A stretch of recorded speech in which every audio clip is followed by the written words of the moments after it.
The Self-Helpful Podcast is brought to you by Ziglar, your premier source for equipping life and leadership coaches. Visit Ziglar.com and let them inspire your true coaching performance.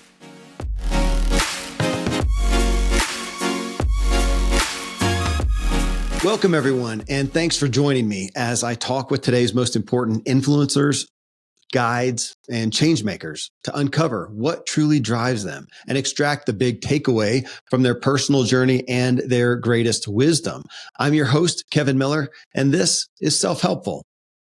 This is our peak wellness show where we give specific focus to our health and wellness, the foundation for all we do. In this episode, we're talking about food. Food is like money. We can't do without it. Food is not good or bad. So we either have a good and healthy relationship with it and we invest wisely, or we have a poor relationship with it and it's a thorn in our side. We are losing the war with food in America. And in this show, we highlight a reality of our true and real addiction with food. Me too. All of us are on the spectrum. But again, we can't stop eating forever, like other addictions where we can just stop it and not do it again. This isn't alcohol.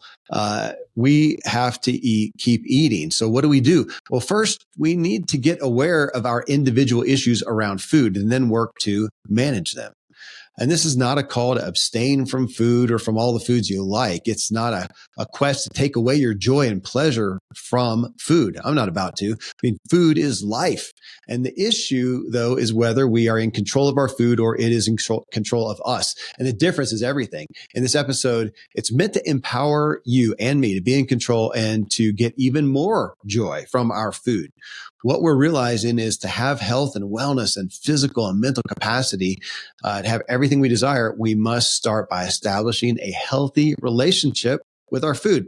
My co-host today is, of course, Randy James, medical doctor and functional medicine expert and founder of TrueLifeMedicine.com. Here we go. As I was thinking about people in our lives who are healthy, happy, whatever, that have a healthy relationship with food. And I thought just that perspective, they control their food. It doesn't control them is kind of a highlight. Yeah. But two, I find that they love their food as well.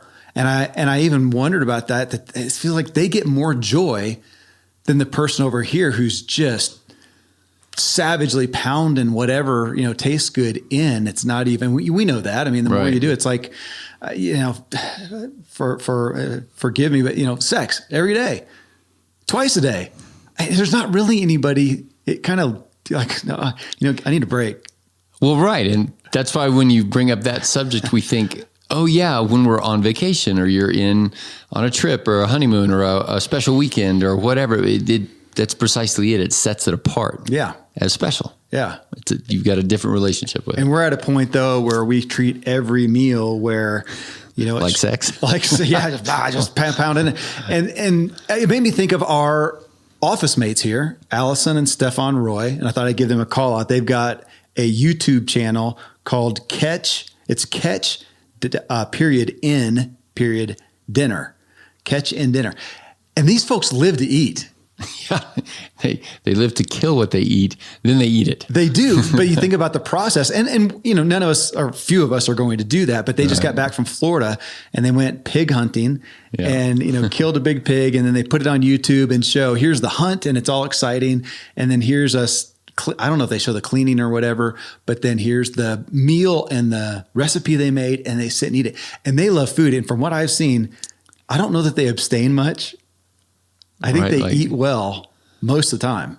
Well, we've had a meal with them and it was sacred. Pretty good. Yeah. And it was sacred. So to think about that, here we all want health and wellness. And I see that most people that we see that vitality from, they have a really good relationship with their food. Yeah. And I thought that's what I want. And just as we were chatting about years ago, and you and I were talking about wine, and you said, gosh, we really enjoy it, but do we need to caution ourselves on, is it controlling us or do we control?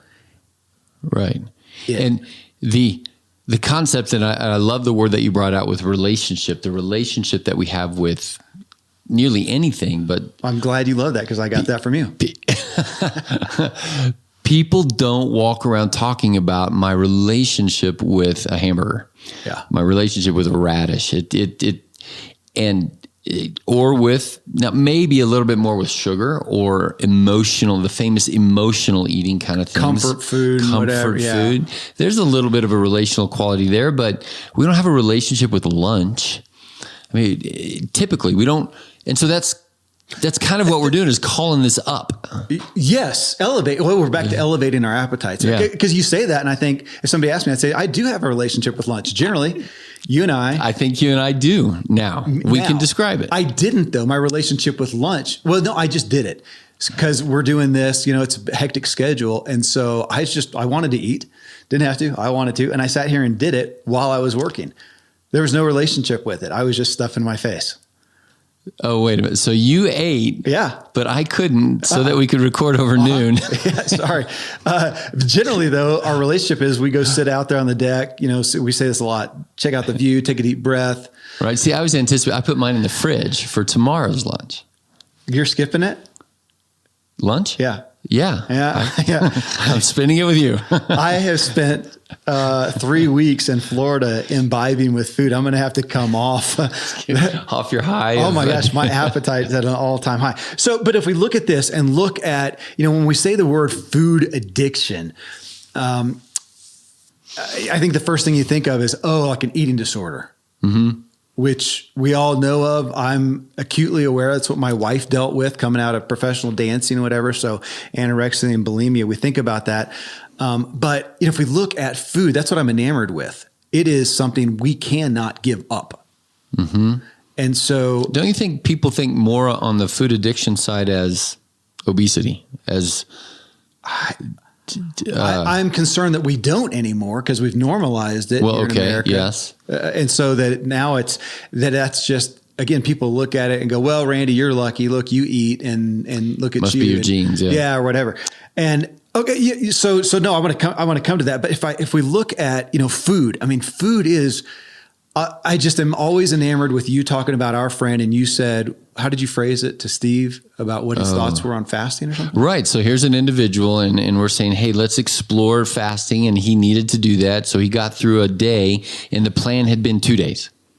And he said, I couldn't do it. And I'm like, all right, what did you feel the morning of the second day as you're looking at a full day of no eating and you're going to intend on breaking fast the next day?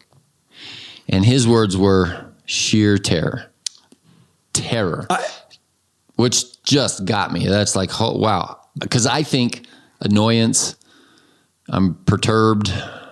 I don't think terror. I didn't embrace that when you said that. I just thought, oh, poor Steve. Yeah. Okay. I'm embracing that now.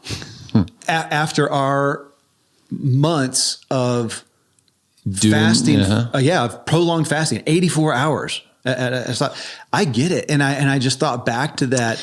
Did you feel, though, on Monday morning, looking at 3 more days of not eating, did you feel terror? No, I admittedly didn't feel terror, but I just tapped into, I get it. Yeah. I get it. Okay, that this is a visceral, and it made me think back to man's basic survival, that again, we're in this short period of time that our ancestors, for, as long as you want to go back, spent the majority of their day, they woke up and went to find food. Yeah. Hunt it, gather it, or it's a blizzard outside and they just know, man, we're not going to eat today. It was survival. And if that's ingrained into our absolute, DNA over time, to think of abstaining from food, that's just terrible. And again, this isn't a show about fasting, but it's about saying, man, I get it. I just saw another video by Simon Sinek on talking about kids and the damage being done by devices and social media, and the damage. He's really focused on the dopamine hit, the damage that it does to our brain and our psyche when we get that constant dopamine hit. And I get it from food. That may be one of my primary daily dopamine hits. So you're right. And that just hits me right now, because over the weekend I had this thought that, because yesterday was a weird day, there was a soccer game away, so Marcy went away to the soccer game with my son, and we were having dinner alone, or with the other 2 little ones, But I got home a little bit earlier, and that space between, because I'm usually working all the way up until now it's time to eat. Yeah. Even if working is sort of making the meal. Yeah. But on a weekend, I can't hardly walk through the kitchen without just thinking of food. And that the addictiveness of it, and I'm mad at that.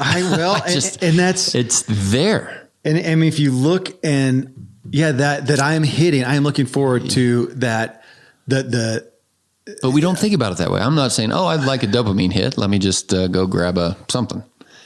Yeah. You're right. That our relationship is with, but it's being aware of it. Are you, even right now, you're going to say, okay, I'm going to skip lunch. You are looking forward to dinner. Yeah, in a different way than if I had eaten. Sure, yeah, I am. And so it's that we know that we get like half the, so much of the dopamine hit is just looking forward to something. Yes. Maybe sometimes it's arguable. In James Clear's Atomic Habits, he talks about there's really more pleasure leading up to the event than even Christmas, the event. right? Okay, yeah. And I'm thinking about sex again. Think about the average, the thing you see depicted on the movie, and there's the build up and the foreplay and all this stuff. And then sometimes the event can be very quick and then it's over, but it's the build up. I mean, of that. The anticipation. And to think about, there's that. So there's the mental anticipation. There's the taste on your taste buds. There's the chewing, the swallowing, there's the going in. And then I think that aspect of a full belly, I was thinking about that again, just from a primal aspect. I mean, I like that feeling. I mean, it's a good feeling. And I wonder if that's that's in our DNA to say, man, I'm safe for the moment.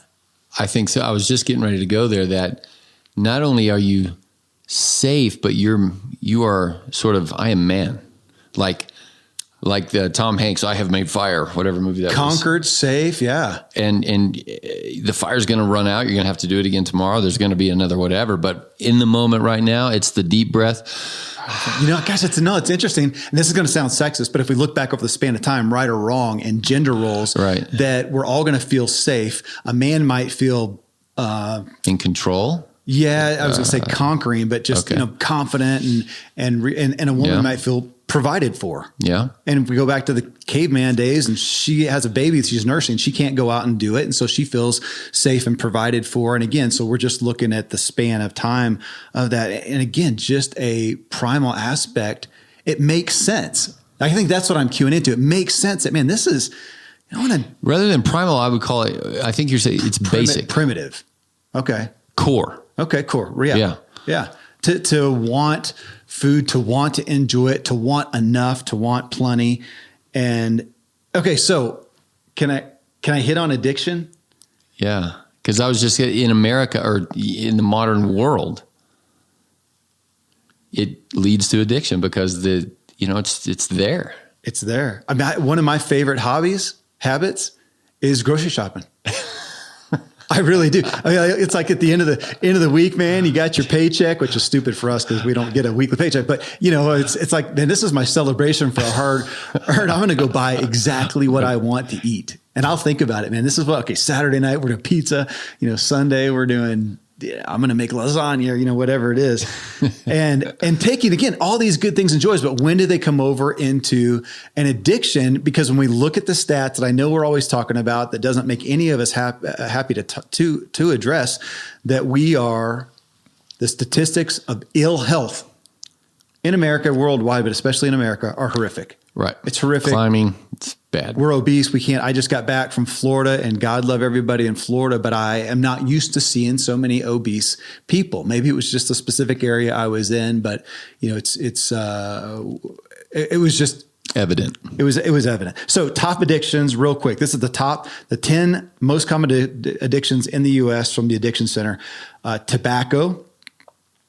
And it gives the numbers. I won't go through them. It has tobacco, 40 million. Next is alcohol, 18 million. It goes down. So tobacco, alcohol, marijuana, painkillers, which is opioids. That's we all know that, the opioid epidemic, cocaine, heroin, benzodiazepine, right? So that's Valium, Xanax, blah, blah, Klonopin, stimulants like Adderall, Ritalin, inhalants, and then sedatives.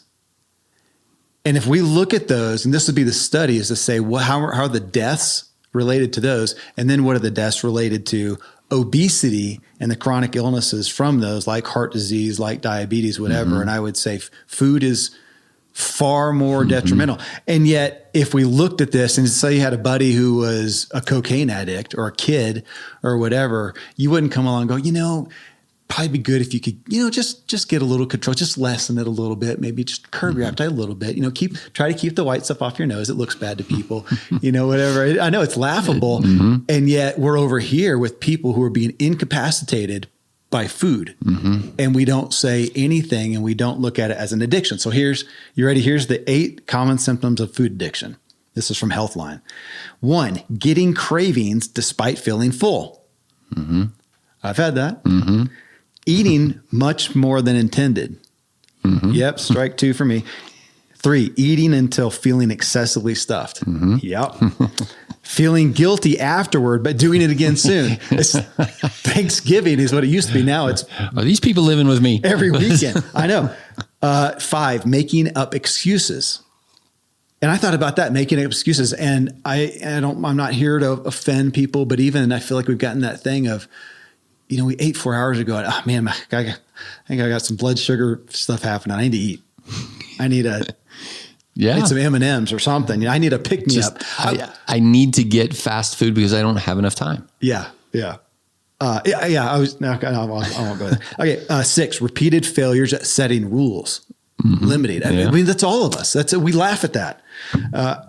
7, hiding eating from others.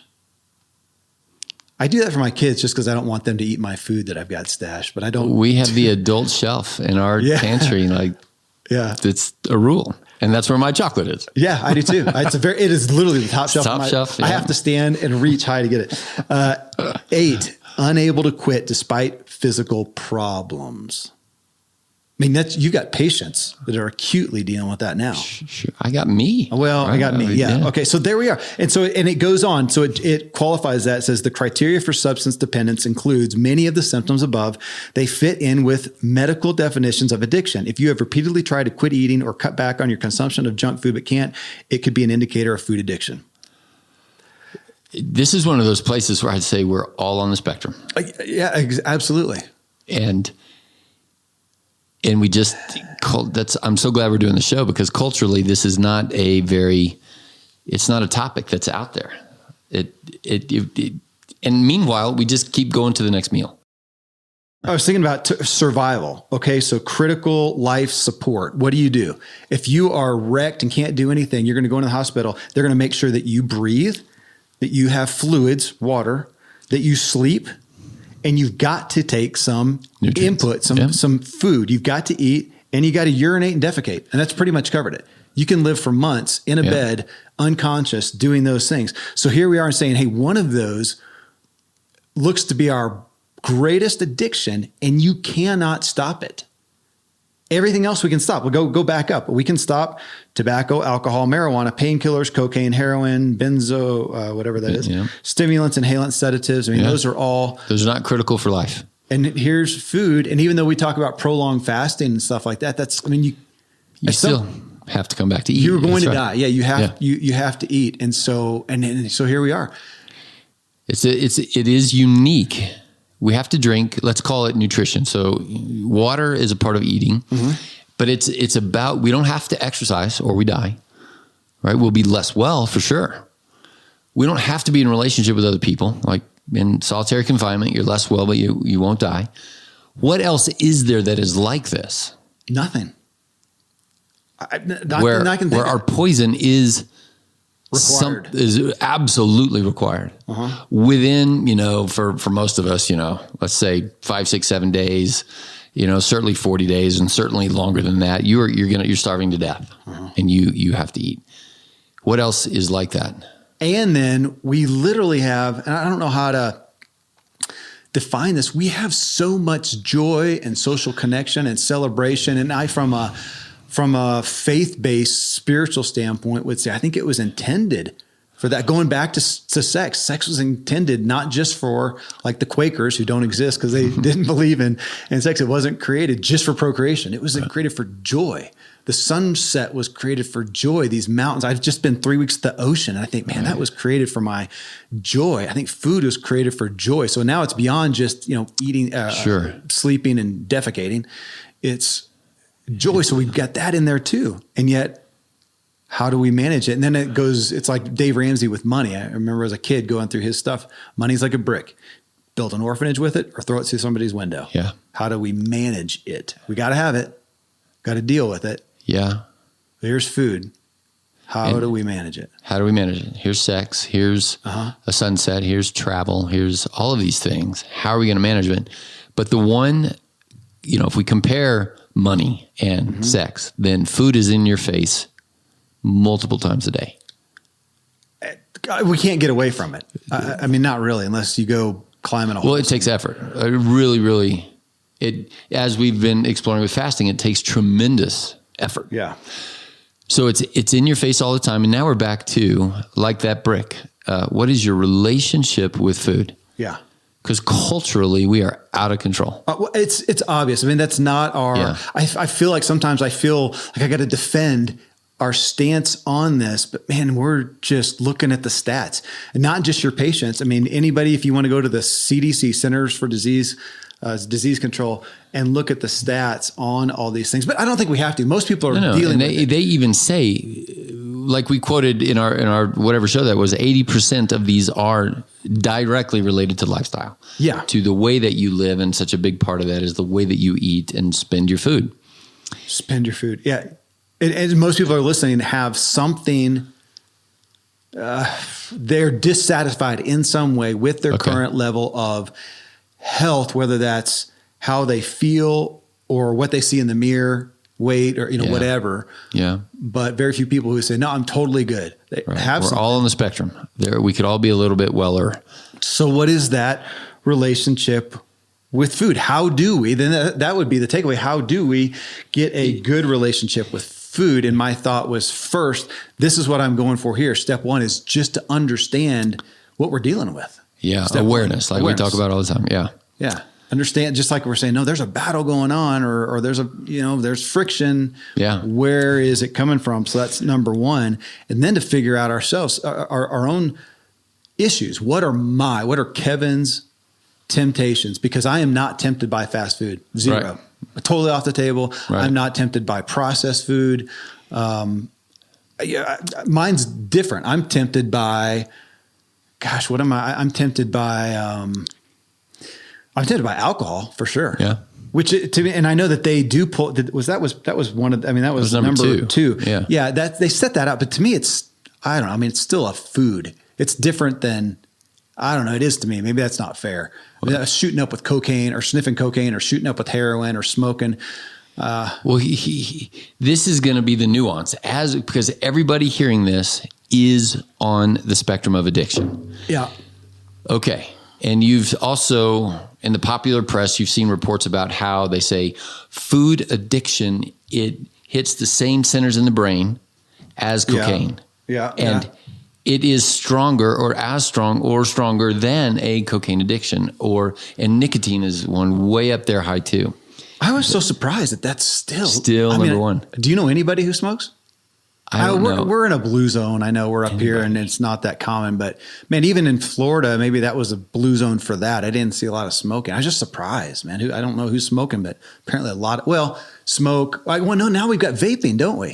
It's got to be a part of that. Well, it's nicotine. Well, I guess it's just nicotine. Yeah. So it's in there, and people who do chewing tobacco and stuff, I just don't see it. I was surprised. Obviously, that's number one is what they show.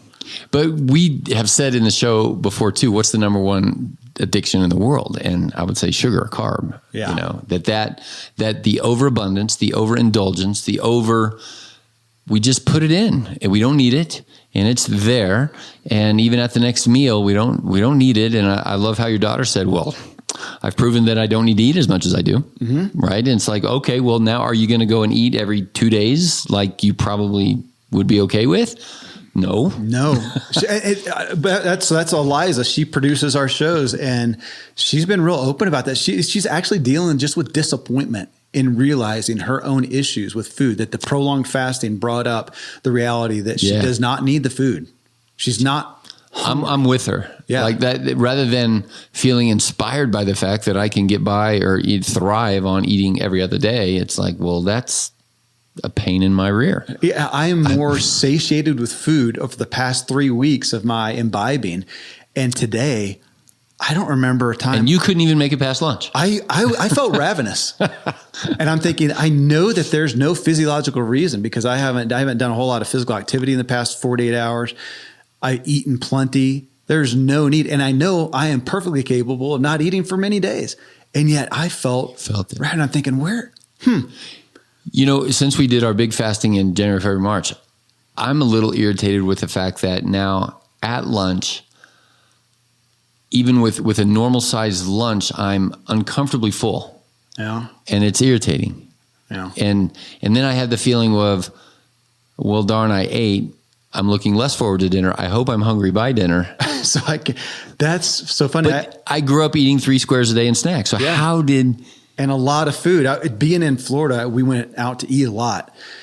And the serving sizes, I got a burrito at this place. It's kind of a Chipotle, Urban Taco is what it was called. And went there and did the burrito thing and literally said, please just a little rice. Because I saw what they put on the person in front of me. I said, a little rice. Oh, no, just a little beans. And they really did a little. But by the end, somehow, it was like the size of my leg. I ate half of it. When I go to Chipotle, my wife gets embarrassed because I have to yell at the person. You know, I'll say 1 spoon of beans.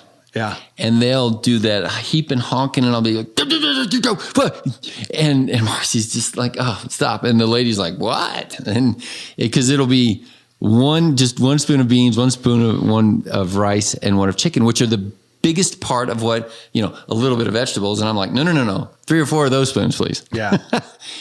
The flip-flop of that is the world that we live in. The world that we live in, which back to my 3 weeks in Florida, the primary, and I was doing really good seafood and like that. Vegetables are an additive thing. Most plates did not contain vegetables. And then you've got, Mark Hyman over here, and he's showcasing your plate should be 3/4 vegetables. And we don't even, honestly, down there, what I saw, the norm of what I received, unless I specifically asked for vegetables, the norm of the average plate at a nice restaurant and what I saw around me was not even 1/4, often 0. And if you did, it was a little thing of coleslaw, a little salad. It's kind of like what do we do? Parsley. It's a what do they call it? A garnish. Garnish. It's a garnish, right? There it is. It's a garnish. And yeah, the sizes. Well, on that, with just so everybody knows. So I've lived a life in marketing and sales. It was 30 years ago at a marketing seminar. It was actually around not even book publishing, but back with just content publishing, which we didn't have computers and stuff that day. That's back when it was paper. And they talked about, hey, put your stuff in a 3-ring binder. Don't be skimpy with the pages because thump factor matters. Boom. Thump factor. This way, you're trying to get somebody to pay $180 for this information on how to start a business. You want them to feel when they pick it up out of the mail, they got their money's worth. It makes sense. So here we are at Chipotle. How much does that rice and beans especially cost? Nothing. Right. Nothing. So man, pile that on, make the person feel like they got some thump in that. So they're doing that because it's good marketing and sales. We take it then and go, well, this is a serving size, I guess, and we just eat it because you got to have a clean plate because if you don't finish it all, somebody's going to starve in wherever. Do you remember when we read Switch? Yeah. And they talked about marketing in one of the big areas, and we still see a lot of commercials for food. But if you think about, we can always consume, there could always be an increase in how many cars are sold or computers or tables. Yeah. There's only so much food that people can eat. Theoretically, right? You can only get so full. So how is it that when you look at portion sizes at restaurants from the 70s to today, there's going to be, 30, 40% increase? Oh, yeah. Supersize me. And the supersize, how? So that was one of the issues. And they did the experiments that are always so cool where people say, no, I don't overeat. When I'm full, I stop. And they said, oh, yeah. And they did it with, do you remember what they did it with? Popcorn? Yeah, movie theater popcorn. Yeah. And they gave them the giant tub. And the people, when you had the giant tub and refillables, you ate 50% more. Yeah. Even though you were full, even though you were and they did it with professors, like PhD people saying, no, I know when I'm full. Like I'm not like other people. Uh-huh. And so here we are now 30, 40, 50 years into this hyper marketing. The portion sizes are there. And now somebody's in their car listening to this and they're thinking, okay, how is this going to impact me? What is my relationship with food when it's so sneaky? It is, but that right there, I feel like is, so what's so we hear, people hear this, what do we do? There's no solution. There is no, for $180, we've got the 5 steps to having a great relationship with food. I mean, there are some things that we can point out, but I think the biggest thing is it's like you dealing with a patient. Hey, Dr. James, here's 10 of us. How can you make us all healthy? And you go, I don't know. I'm going to have to know each one of you. That's right. We're all going to have to figure out what is our relationship with food. What am I eating? Why? What's the emotion behind it? What are my habits behind it? What are the feelings behind it? Because we know that we have so much. I mean, if you feel guilt when you're eating, or feel guilt when you look in the mirror, if you feel shame, if you feel, maybe you hear stuff like this, and at some point you're just angry. You know what? My life is difficult. I think that's a big thing. We medicate with it. My life is difficult. I do it. Yeah. It's been a long day. It's not like I'm smoking or doing something else bad. I need a vice, or it's okay. I'll do it on both sides. I had a hard day. I got a lot done. It was really productive. I want to celebrate. Or I had a long day. It was hard. My wife's irritated with me. Whatever. I don't have the willpower, back to Ben Hardy. Yeah. I don't have the willpower to do it. I'm just going to go home and at least enjoy kicking my shoes off and having something good to eat. I read a comic when I was a kid, and it showed this guy, I'm going to do a bad paraphrase, but he came home, or no, he went and bought shoes 2 sizes too small. And the guy says, dude, why are you doing that? He says, man, my life's so difficult. The only joy I get is coming home at night and kicking my shoes off and feeling the relief. Oh, it's terrible. But to go home and to celebrate, man, I get it. Mm-hmm. But we're talking about emotions. So what is our emotion? What are our emotions? What's our relationship with food? And how do we want that? And I'll say my pride, my ego, one of the most convicting things was, again, back when you and I were talking about wine, you're saying, does it control you or do you control it?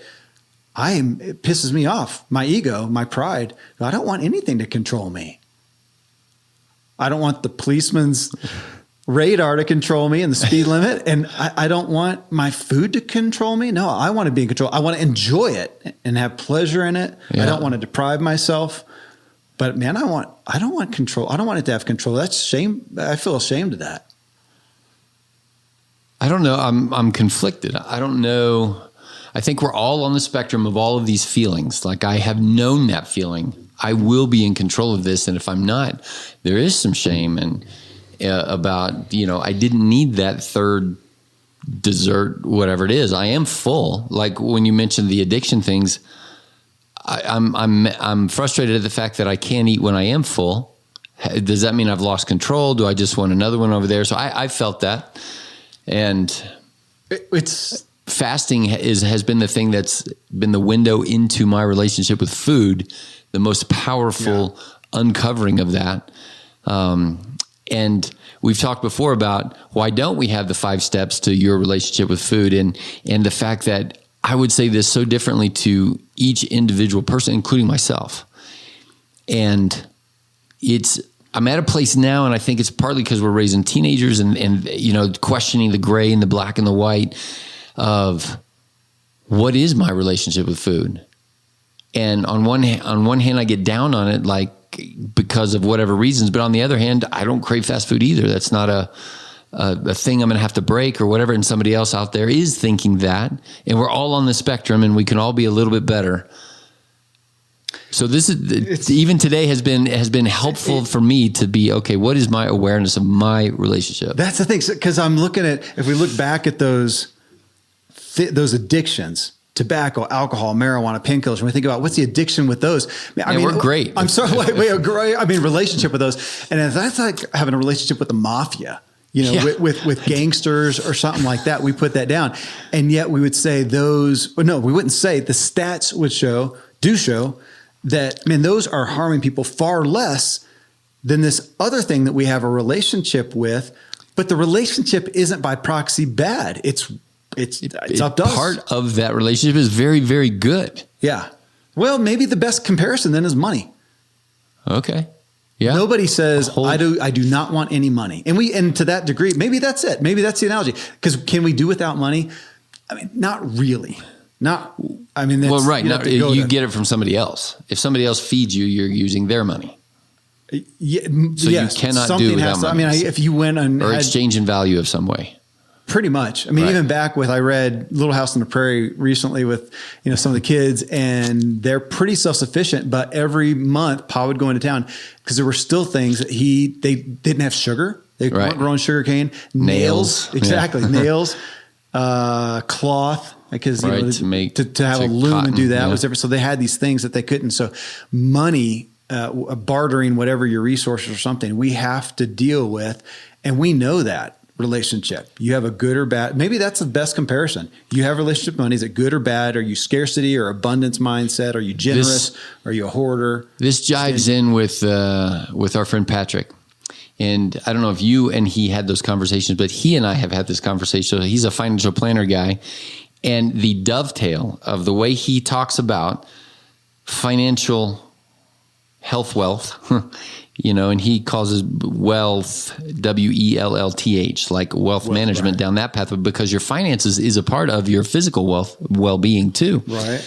And so your relationship, and that's his main question is, is money really part of your joy and satisfaction and all of that? And if so, well, then that's probably a problem.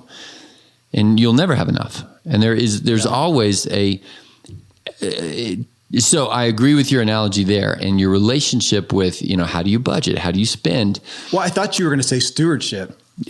Body stewardship, money stewardship. Yes. Money. So here we're talking about health stewardship. Health stewardship. But even our stewardship of food. Yeah. Which comes to some of those, the how-tos.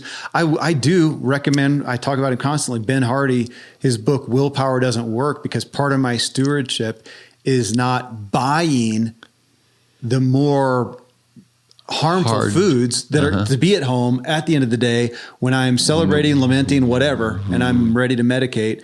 And you know what? I'm not going to eat a bag of Cheetos tonight. And the only saving grace is because my stewardship earlier in the day kept me from buying them. Yeah. So the only thing I have left is some dark chocolate chips, and I found a rice cake. It's better, right, than a more harmful, substance or whatever. But we're talking about, stewardship, which we don't use the word stewardship much outside of church.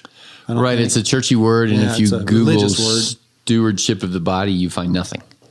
I've done that multiple times. Maybe something's new out there. I was about to say it to be a book title, but who wants to buy that book? I know it feels stewards. Yeah, it doesn't inspire me. It's just it feels like accounting. It is. Well, and for candor, I was going to lead this show with a title of our addictions to food, but it's a negative, and who wants to? That's not exciting. I do want a healthy. Do I want a healthy? Who does not want a healthy relationship with food? That's right. Well, everybody. So again, if we look at that at money, would we like a healthy relationship with money? Be at peace with it? Yeah. Yeah. That was Dave Ramsey, financial peace. That's what he started with. And then now, would we want a healthy relationship with food? What does that look like? And I think our start is just understanding what is your current relationship with food. I think we could do justice to having not 5, keys to success, but some ways to filter that. I can't say that I've thought about how would I define my own relationship with food? And my first thoughts are there's some places where I feel very good about my stewardship, about my relationship. And where do I struggle? Yeah, that would be the start, I think. I do think that would be a start. And that's where we also lose many Americans, because we can't sit by ourselves in a room without a phone for 15 minutes. It says Blaise Pascal back in the 1700s or whenever it was. So I would challenge me to sit by myself for 5 minutes and just contemplate and spiritually dig around in there. What is my relationship with food? And I would challenge me and people out there, do that while you're fasting. Do that also while you're satiated after you've eaten. Okay, now what's my relationship? That's good, actually. Yeah. This is a good family table talk is, why do we eat? Because it's going to come, to that fuel. Why do we eat? Oh, well, it's fuel. So yesterday, I thought I wrote notes on this down. Eat to live or live to eat. Yesterday, I got a picture I could show you, though most people are listening to audio. So I'm in the airport at Sarasota, Chicago, somewhere. And I'm getting ready to board the plane, and there's a little kiosk display thing, and it was Doritos, I think, some chips. And it said, fuel up before you board. Fuel up. But again, I get it. So I'm going to get in this tin can in the sky. I am a prisoner up there. Gosh, I don't want to be hungry. I know. And I'm flying Southwest. So man, it's pretty skimpy up there. They were on a limited thing. You got an option of 4 liquids, Cokes or, 3 varieties of sodas and water. That was it. 4 on this flight. And then whatever was in the bags that I said I didn't want, but some kind of chips or something like that.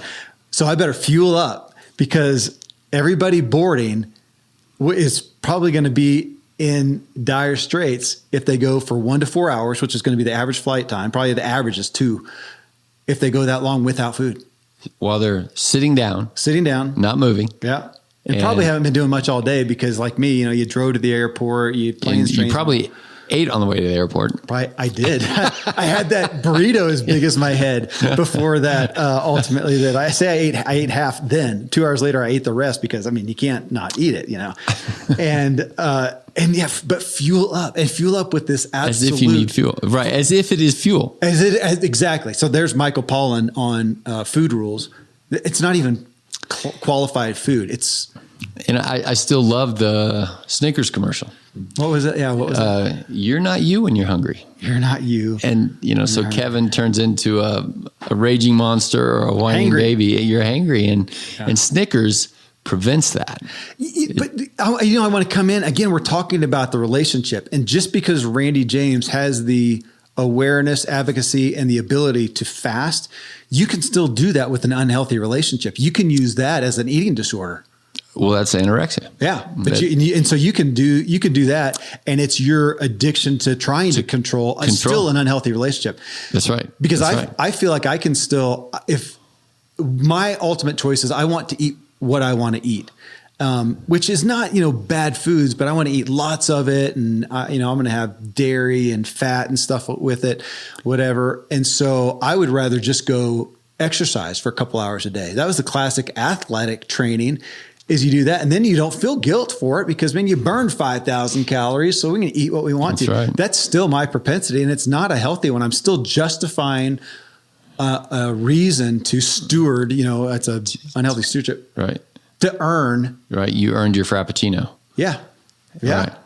Totally. That I think it was heavy especially in the 80s and 90s, and carb loading and all of that. Mm-hmm. And you got to eat. Your grandma said. I struggle with my relationship with fasting because I'm mad at it. Yeah. And same with food. I get mad at food sometimes too, because I'm too full too fast. I want to enjoy this longer. Mm-hmm. And so here we are at 50. We still haven't even figured out how to eat, and which is good, because we're all on the spectrum of everything, and everybody can eat a little bit better. Well, and we're doing this. If you put yourself on the spectrum of a good relationship with food and eating well for your health, wouldn't you say that right now you're at the best you've ever been? Yeah. I am. Yeah. And yet I'm not. But I've also never had a relationship with fasting. Well, and I've never had some of these other things that, like Eliza said, like she at 20, whatever, is more likely to have a chance of being a better relationship with food over more decades of her life, which would translate into a wellness theoretically. This is new for me. I think that the point of this show, the value of this show for all of us, and for me is the awareness of I am dealing with, I was going to say something dangerous. It's not. I am dealing with something that can be dangerous, just like money. Everybody gets that with money. Yeah. Watch out. Money, the brick. Yeah, the brick. A knife. A knife is the best tool to cut a steak, but it can kill you. And I think that we are ignorant to the power of food and the ability for it to take control of us. Very well said. The dangerous side of food is just not in our cultural awareness. Yeah. It really isn't. Even though we all know, yes, okay, obesity, but rather than doing something about it, it's normalized. Yeah. Like smoking didn't. Despite your example there, it is a good example of something that, like you said, we don't know anybody that smokes, but if you went back to the 70s, everybody knew somebody. Mm-hmm. And so now there's a lot less of that, but I don't see that happening with food. The awareness of food addiction, the awareness of I'm satiated too often. I was thinking about our kids. We've got boys who we're now saying, okay, well, and I've already gone through a handful of kids. We're going, okay, you're about to be entrusted with a 1/2-ton vehicle. Do you know the damage it's going to do? Oh, so the vehicle's bad? No, it's a car. It's great. Love transportation. Yeah, it's awesome. It beats the heck out of a horse for me, at least. And it's great, but it's got some potential. Absolutely. And when I turned 16, I did not have a healthy relationship with my transportation, and I got into lots of trouble and caused lots of damage because of not managing that responsibility. So there's another word, responsibility. Food responsibility. That title will not sell. I don't like it. I just want to go enjoy my stinking food. But then we're into my arena, like the motive podcast of what's the motive? What is my goal? What do I want? And that is maybe that's the only saving grace of the only ability to have a good relationship. The only reason to have a relationship with it, to be responsible, to steward it well, is because I'm over here saying, man, I just want to feel well. And for those who say, I want to look well, that's going to be more or less important to somebody. I don't think anybody ever says I want to look bad, but different values there. But does anybody not want to feel well? I mean, that's at the end of it. I just came from Florida, and the amount of lingering, disabled elderly people. Yeah. And I spent a lot of time with my parents, who are both in their early 70s. My dad's just about to turn 74. They were with a lot of people their ages, and it was pretty. And it's not that they're in perfect health, but compared to their peers looked 10 years older, and then were less able. And my dad's writing books, and my mom's doing art, and they're traveling around and doing their things. I think, man, I don't want to linger. I don't want disability. They're the unusual. Yeah. And I want to, and I'm thinking about now, I'm 50. I think I don't really have any limitations. I was thinking about it since I was there, seeing a lot of limitations. Yeah. I don't have any. My knees don't hurt. I can jump, bounce, roll, whatever. At what point do I want to say, I do feel a little bit of a twinge. I'm going to take it easy. It's probably, I've skied a lot in my life. It's probably time to hang it up. I don't want to. I don't want to. I've never had that thought. But you're supposed to, by proxy at some point, expect. Right. At 53 to be. And accept the limitation. Yeah. And here's what gets me. It is going to happen. It's like you saying, we are going to die. Yeah. We're not going to sit here and espouse this stuff and do this and then be here at 150 years old and say, guys, look, we're still rolling along, man. For $180, you can find out how to live to be 150 and not have aged. I mean, we are going to age. And at some point, I am not going to be able to do 10 pull-ups. Unless something tragic happens, or what you said, I'd love to be doing those 10 pull-ups. And at the end of the 10th, that's when, boom. At 93, that was it. Evan's 93, and he hit that last one and went down. And my kids would say, that's how he wanted to go. That's right. On his 10th one. That is 10th one. Okay. Relationship, responsibility, stewardship. But maybe that's a great place to end it all rides on, what do we care about? What do we care about? And we dramatically care about the dopamine hit that we're going to get today, eating food. And that's the immediate appetite. Right. How about the long term? What do you care about in the big picture? What are the main things? Hey, thank you for joining us on this journey to elevate our own experience and improve the way we show up for others. Here's to you increasing the health you have in your relationship with food. And I say this as I look forward to taco night in about 4 hours from now with some great margaritas. But man, love food. I just want a strong and healthy relationship where it's not controlling me. Thanks as always to my peak wellness expert and co-host, Randy James, medical doctor, functional medicine expert. You can connect with him at truelifemedicine.com.